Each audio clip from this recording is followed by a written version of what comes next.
Hello and thank you for watching. In my last video, I illustrate how the American Revolution was not about independence, that there was something more noble, more profound, that the patriots were willing to risk their lives for.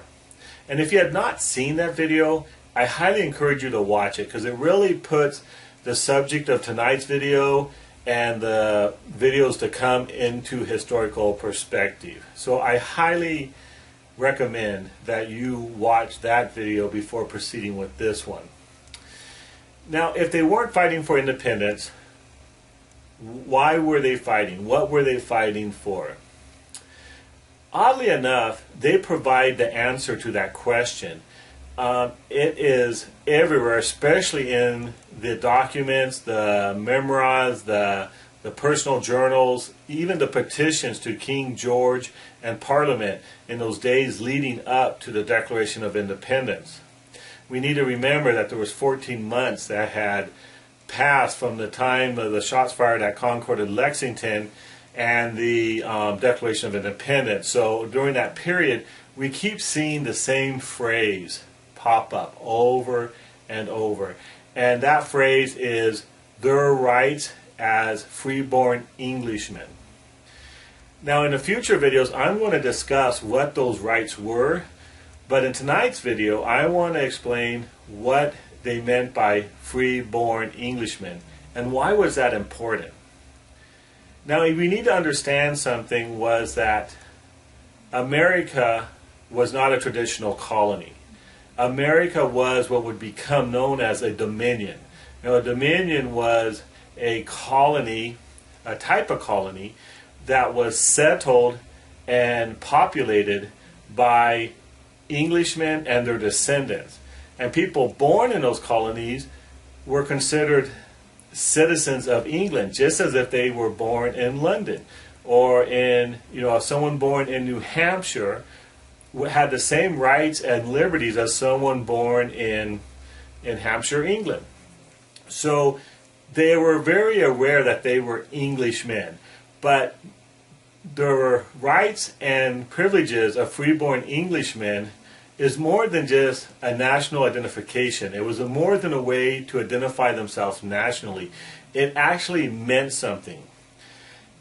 And to try to get you to understand what it means, imagine America today and all the rights and privileges that we as Americans enjoy. Now imagine that America, except for some very few minor countries, small countries, was the only country in the world that gave those rights and privileges to its citizens. That is what it was like to be an Englishman in the 15, 16, and 1700s up into the 1800s. Really up until the United States came along in 1776. So it was something very unique in the world because for people that were not English, French, Spanish, Chinese, Russian, you name it, the average person, his lot in life was servitude and slavery. He was not a free-born person. He did not have rights. If a king or a nobleman didn't like a person because of how they looked or for whatever reason, he could say off with their head, and it was a summary execution. His head came off. As early as 800 AD, there was trial by jury in England. A king, anybody could not just say off with his head. There had to be a trial.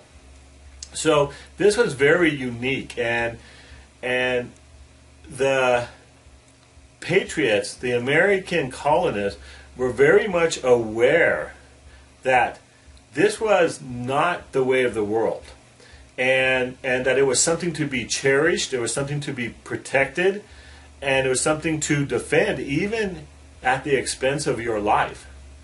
So this is what they were defending. This is why they rose up in arms, because they started seeing that the government in London was slowly eroding or disrespecting their rights as true-born Englishmen. Now in my next video, I will be discussing what those rights are. starting with the political rights, and in the following video I'm going to talk about their economic rights. But if you want more information, I detail this in my book, Liberty Inherited, The Untold Story of America's Exceptionalism. It's available at Amazon.com, also at LibertyInherited.com, and at booksellers across the country. If they don't have it, please ask for it, and then they'll get in touch with the publishers and so forth to get the book to them.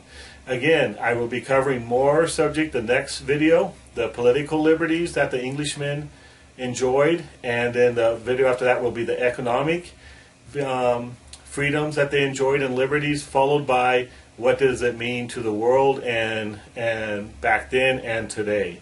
So again, thank you for watching.